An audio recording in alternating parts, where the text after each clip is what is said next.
कैसे हैं आप सभी लोग। आशा करते हैं आप सभी लोग स्वस्थ होंगे। आपके अपने परिवार टारगेट विद अमन पर मैं सचिन आपका स्वागत करता हूं। आईबीपीएस यानी ग्रामीण बैंक की तरफ से आरआरबी की तरफ से एक बहुत अच्छी खुशखबरी आ रही है। जो भाई आईबीपीएस की तैयारी कर रहे हैं यानी बैंकों की तैयारी करना चाह रहे हैं पीओ क्लर्क के लिए, उसकी वैकेंसी अप्रॉक्स 9,000 पोस्ट का नोटिफिकेशन आउट हो चुका है। तो जो भी भाई आईबीपीएस की तैयारी कर रहे हैं उनके लिए बहुत अच्छी खुशखबरी है। नोटिफिकेशन आउट हो चुका है, अप्रॉक्स 9,000 पोस्ट रहने वाली हैं। इसको अप्लाई कैसे करना है, क्या एलिजिबिलिटी रहने वाली है, क्या एज क्राइटेरिया रहने वाला है, क्या सैलरी रहने वाली है और इसका सिलेबस क्या रहने वाला है, बेसिकली ये पूरी इन्फॉर्मेशन जानने वाले हैं इस वीडियो में।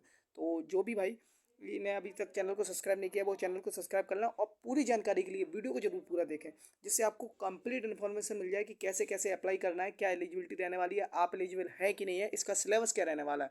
मोस्ट इंपोर्टेंट वीडियो रहने वाली है आईबीपीएस ग्रामीण बैंक की तरफ से जो पीओ क्लर्क की वैकेंसी है। तो शुरुआत करते हैं, उसके बारे में हम लोग जानने वाले हैं कि तो अगर हम लोग इसकी इंपॉर्टेंट डेट की बात करें तो इसकी टेंटेटिव शेड्यूल इवेंट क्या क्या है। देखो, ऑनलाइन रजिस्ट्रेशन इंक्लूड अगर हम लोग फॉर्म की बात करें तो 7/6/2024 से लेकर 27/6/2024 तक इसके फॉर्म ऑनलाइन होने वाले हैं। तो 7/6 यानी आपकी 7 तारीख से स्टार्ट हो चुके हैं और 27 तारीख तक रहने वाले हैं। तो बहुत अच्छी खबर है कि ये हमारे पास 27 तारीख तक ऑनलाइन रहने वाले हैं। इसकी पेमेंट वगैरह भी 7 से लेकर 27 के बीच में हो जाएगा। इसका जो पीईटी यानी कॉल लेटर वगैरह प्री एग्जाम ट्रेनिंग जो जुलाई में आ जाएगा, पीईटी कंडक्ट वगैरह कब होने वाला है, जुलाई में ही, जुलाई अगस्त में पहला होने वाला है। और इसका मेंस एग्जाम कब होने वाला है, सितंबर अक्टूबर में रहने वाला है। तो आपका एग्जाम भी बहुत जल्द है, यानी आपकी तैयारी को ज़्यादा समय नहीं दिया हुआ है भाई, 1 महीने के अंदर में ही आपका एग्जाम होने वाला है। ठीक है। और सितंबर अक्टूबर में यानी 2 महीने के बाद मेंस एग्जाम हो जाएगा। तो अगर आप एक अच्छी खासी जॉब चाहते हैं इस तो ये आपके लिए, आपकी तैयारी पहले से कुछ हो रही है एग्जाम की, किसी एग्जाम की तैयारी कर रहे हैं तो उसके बारे में आपके लिए फॉर्म भरना बहुत इंपॉर्टेंट है, क्योंकि इसका एग्ज़ाम जस्ट 1 महीने बाद, उसके बाद मेंस एग्जाम 1 महीने बाद आपकी 2025 तक आपकी जॉब सिक्योर हो जाएगी।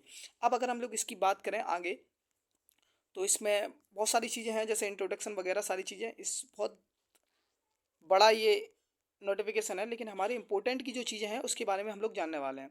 ठीक है। इसकी एलिजिबिलिटी क्राइटेरिया क्या रहने वाला है। जैसे हम लोग बात करें अगर हम ग्रुप बी की, तो जिसमें पोस्ट ऑफिस असिस्टेंट मल्टीपर्पज़ के लिए, जिसमें बिटवीन 18 से 28 तक की एज लिमिट है।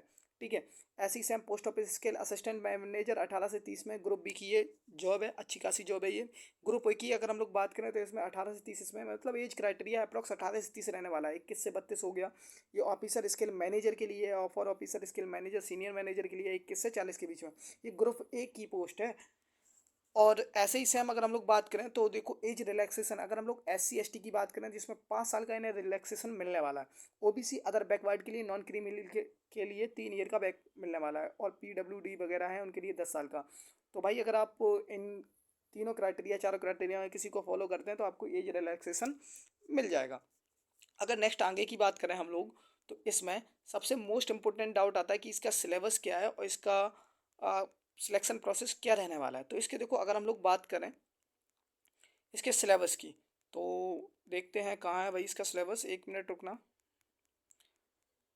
नोटिफिकेशन काफ़ी बड़ा है जिससे प्रॉब्लम हो रही है। देखो, अगर हम लोग बात करें सिलेबस की तो सबसे पहले अगर प्री एग्जाम की बात करें, ऑफिसर असिस्टेंट मल्टीपर्पज़ की जो प्री एग्जाम होने वाला है उसमें ऑब्जेक्टिव क्वेश्चन रहने वाले हैं। कितने रहने वाले हैं टोटल, तुम्हारे पास 80 क्वेश्चन रहने वाले हैं, जिसमें रीजनिंग के 40 और न्यूमेरिकल एबिलिटी 40। भाई सब एकदम सिलेबस SSC वाला है, रीजनिंग के भी 40, न्यूमेरिकल एबिलिटी 40, यानी टोटल 80 क्वेश्चन रहने वाले हैं प्री में।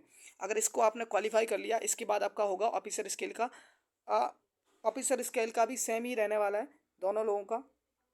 तो अगर हम लोग बात करें इसके मेंस एग्जाम की, तो मेंस एग्जाम का जो रहने वाला है, तो मेंस एग्जाम के लिए मल्टीपर्पज़ ऑफिसर असिस्टेंट के लिए reasoning, computer, general awareness, English, Hindi, इनमें से कोई एक, और न्यूमेरिकल एबिलिटी, यानी आपके टोटल 200 क्वेश्चन रहने वाले हैं, 200 नंबर के रहने वाले हैं। तो भाई ये बहुत अच्छी चीज़ है कि आपके लिए reasoning, computer, general awareness, Hindi English में से कोई एक, न्यूमेरिकल एबिलिटी, अगर हिंदी इंग्लिश में से आप कोई एक चॉइस कर लेते हो तो भी भाई आपका सिलेक्शन होने वाला है, यानी इसमें सिर्फ कंप्यूटर लैंग्वेज बढ़ गया है। बाकी SSC वाला सीधा SSC CHSL या CGL की आप तैयारी कर रहे हैं उसकी जैसा ही सेम सिलेबस है, तो आपके लिए भर्ती बहुत इंपॉर्टेंट है, आपकी यहाँ पे सिक्योर जॉब रहती है।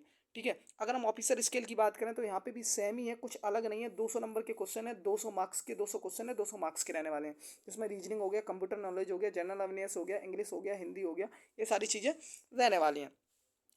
ठीक है।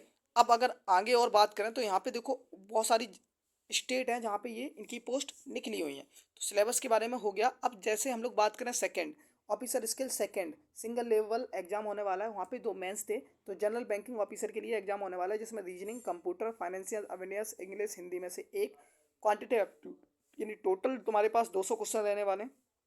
200 मार्क्स के 2 घंटे का टाइम रहने वाला है। और ये दोनों चीज़ें हैं ना, ये सारी चीज़ें इंग्लिश हिंदी में बोथ में मिलने वाली हैं।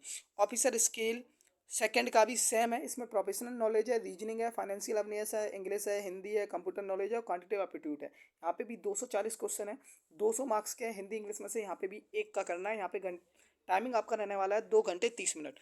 तो बेसिकली मैं ये बताना चाहता हूँ कि हर किसी का सिलेबस आपको इस नोटिफिकेशन में दिया हुआ है और बहुत अच्छे से डिटेल में दिया हुआ है। तो अगर आप एसएससी के साथ साथ अगर आप बैंकिंग की कोई तैयारी कर रहे हैं तो आपके लिए भर्ती बहुत इंपॉर्टेंट रहने वाली है। तो इसके बारे में हम लोगों ने जान लिया। अच्छा, इसका सिलेक्शन प्रोसेस है जो 2 स्टेज में रहने वाला है, पहले प्री, फिर मेंस और उसके बाद इंटरव्यू। यानी पहले प्री होगा, फिर मेंस होगा, उसके बाद इंटरव्यू रहने वाला है। तो 3 फेस इसके रहने वाले हैं। अगर आप प्री क्वालिफाई कर लेते हैं मेंस के हिसाब से, और मेंस के बाद आपके रहने वाले हैं इंटरव्यू। अब अगर हम लोग इसके बात करें तो ये नोटिफिकेशन तो काफ़ी बड़ा है, इसके बारे में डिटेल से बहुत सारी चीज़ें गिवन है इसमें नोटिफिकेशन में। कुछ ऐसा खास जो जो था वो हमने बता दिया है कि इसकी डेट क्या रहने वाली है, वो सारी चीज़ें।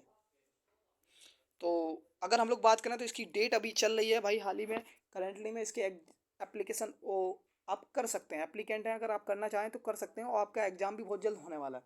तो बेसिक सी ये सारी इंपॉर्टेंट जो आईबीपीएस की तरफ से निकल के आ रही थी, नोटिफिकेशन आया था, उसके बारे में पूरी डिटेल मैंने आपको दे दी है कि कैसा क्या रहने वाला है। अगर हम लोग बात करें इसकी, तो बेसिकली इसमें पूरे नोटिफिकेशन में हम लोगों ने इसकी बात कर ली एलिजिबिलिटी की, क्या एलिजिबिलिटी रहने वाली है। यानी आपकी 10+2 होनी चाहिए या ग्रेजुएशन एनी पास होना चाहिए, ठीक है।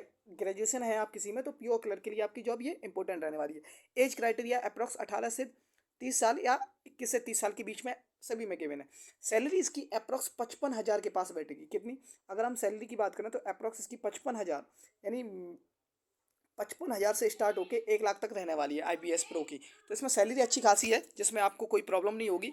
तो अगर आपने अभी तक इसको अप्लाई नहीं किया तो फटाफट से इसकी ऑफिशियल साइट पे जाके इसको अप्लाई जरूर कर दें, और चैनल को सब्सक्राइब नहीं किया तो चैनल को सब्सक्राइब कर लें। इसी तरह की नोटिफिकेशन जानने के लिए चैनल को सब्सक्राइब कर लें, बेल आइकन को प्रेस जरूर कर लें। जय हिंद, जय भारत।